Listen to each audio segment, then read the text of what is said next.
नमस्कार प्रिय दर्शकों, अक्सर लोग कहते हैं कि शनिदेव बड़े क्रोधी ग्रह हैं, शनिदेव बड़े अशुभ ग्रह हैं, शनिदेव बड़े अशुभ प्रभाव देते हैं जीवन को बिगाड़ने में।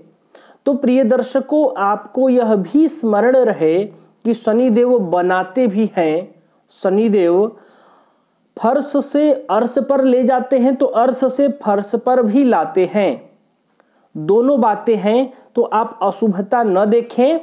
और आज जो मैं बताने जा रहा हूं वह ये है कि शनिदेव कर्म फल दाता हैं। शनिदेव कर्मों के फल देते हैं, इसलिए उन्हें कर्म फल दाता कहा गया है। तो यदि आपको शनिदेव की अशुभ फल प्राप्त हो रही हो या शुभ फल प्राप्त हो रही हो, दोनों ही बातें हैं, तो इन दोनों ही बातों में जो सबसे महत्वपूर्ण बात है वह है आपका कर्म। शनिदेव आपको अशुभ फल नहीं देंगे और शनिदेव आपको शुभ फल नहीं देंगे। ये शनिदेव नहीं देते, आपके कर्म आपको फल देते हैं। आप ऐसा समझ लीजिए, क्योंकि आप जिस प्रकार से कर्म करेंगे शनिदेव वही फल आपको देंगे। यदि अशुभ कर्म तो शनि का अशुभ फल, और शुभ कर्म तो शनि का शुभ फल। तो आप इस दुविधा में न पड़ें और आप यह भी न समझें कि शनिदेव अशुभ हैं, क्योंकि नवग्रहों में सेवक कर्म कार्य शनिदेव के अंतर्गत आता है।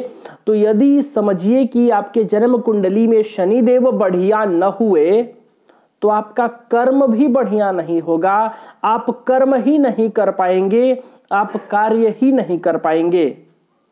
इसलिए जन्म कुंडली में शनिदेव का भी महत्वपूर्ण भूमिका होता है, महत्वपूर्ण रोल आपके जीवन में भी होता है, क्योंकि शनिदेव ही आपके कर्म हैं। कर्म का कारकत्व शनिदेव के पास है, सेवा भाव शनिदेव के पास है। जैसे नवग्रहों को अलग अलग डिपार्टमेंट मिला है, उसमें शनिदेव का ये है। मान लीजिए सूर्य आत्मबल है, तो यदि सूर्य देव का फल आपको ना मिले तो आप साहसी नहीं हो सकते, आत्मबली नहीं हो सकते, आप में कॉन्फिडेंस नहीं आएगा।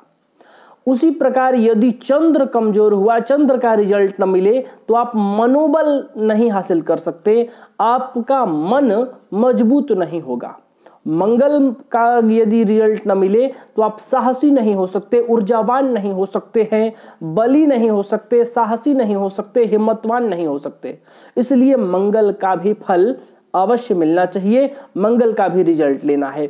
बुध नहीं बढ़िया हुआ तो आप बढ़िया बोल नहीं सकते, बृहस्पति नहीं तो ज्ञान नहीं, शुक्र नहीं तो ऐश्वर्य नहीं, और शनि नहीं तो कर्म नहीं। इसलिए कर्म प्रधान है शनिदेव। जिस प्रकार से जातक कर्म करेगा उसी प्रकार के रिजल्ट मिलेंगे, ठीक है ना। क्योंकि न्यायाधीश भी कहा गया है शनि को, इसलिए कर्मों का लेखा जोखा आप जैसा करेंगे कर्म, उसका लेखा जोखा न्यायोचित ढंग से आपको उतना ही प्राप्त होगा शनिदेव से। तो आप ध्यान रखिए कि शनिदेव अच्छा भी करते हैं और शनिदेव बुरा भी करते हैं। इन दोनों में जब सामंजस्य बैठाने की बात आएगी तो आप ध्यान रखिए कि आप अच्छे कर्म करें, न्यायोचित कर्म करें, शनिदेव आपको अशुभ फल नहीं देंगे। प्रिय दर्शकों, मैं उम्मीद करता हूं कि आपको समझ में आ गया होगा। शनिदेव के अशुभ फल और शनिदेव के शुभ फल दोनों कर्म पर ही निर्भर करता है। तो आज के लिए बस इतना ही, तब तक के लिए हमें अनुमति दीजिए। नमस्कार।